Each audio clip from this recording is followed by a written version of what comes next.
চালের দাম সহনীয় হয়ে আসছে, তবে দাম একদম পড়ে যাওয়া ঠিক না। কৃষককেও ন্যায্য দাম পেতে হবে, তাহলে তারা উৎপাদনে উৎসাহ পাবেন। সকালে নারায়ণগঞ্জে নির্মাণাধীন সাইলো ও নতুন খাদ্য গুদামের নির্মাণ কাজের অগ্রগতি পরিদর্শন করতে গিয়ে এসব কথা বলেছেন খাদ্য উপদেষ্টা।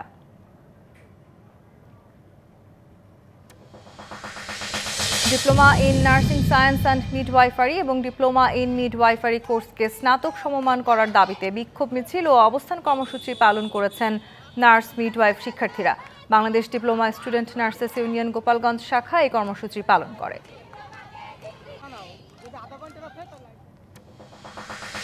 চট্টগ্রামের এক্সেস রোডে জোড়া খুনের ঘটনার প্রধান আসামি হাসানকে গ্রেপ্তার করেছে পুলিশ। শুক্রবার রাতে নোয়াখালীর হাতিয়া থানার নলের চর ভূমিহীন বাজার থেকে তাকে গ্রেপ্তার করা হয়। পরে তার দেয়া তথ্যে আজ ভোরে চট্টগ্রামের পশ্চিম শহীদনগর থেকে একটি বিদেশি পিস্তল উদ্ধার করা হয়।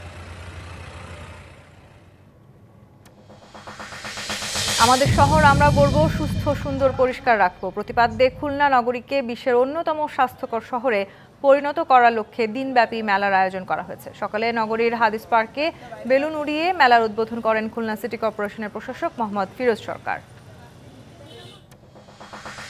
চাঁপাইনবাবগঞ্জে পুলিশের আইন শৃঙ্খলা বিষয়ক সুধী সমাবেশে বীর মুক্তিযোদ্ধা তরিকুল আলমের বক্তব্যের সময় জেলা জামায়াত নেতার বাধা দেয়া ও লাঞ্ছিতের প্রতিবাদে সংবাদ সম্মেলন করেছে জেলা মুক্তিযোদ্ধা সংসদ ইউনিট কমান্ড।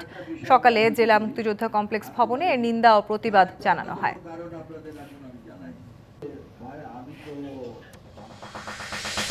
অস্ট্রেলিয়ায় চলছে সাধারণ নির্বাচনের ভোট গ্রহণ। স্থানীয় সময় সকাল ৮টায় শুরু হয়েছে ভোট গ্রহণ, চলবে সন্ধ্যা ৬টা পর্যন্ত। দেশ জুড়ে ৭,০০০ কেন্দ্রে ভোট চলছে। নির্বাচনে প্রতিদ্বন্দ্বিতা করছেন বর্তমান প্রধানমন্ত্রী ও বামপন্থী দল অস্ট্রেলিয়ান লেবার পার্টির প্রার্থী অ্যান্টনি অ্যালবানিজ ও রক্ষণশীল দল লিবারেল ন্যাশনাল কোয়ালিশনের পিটার ডাটন।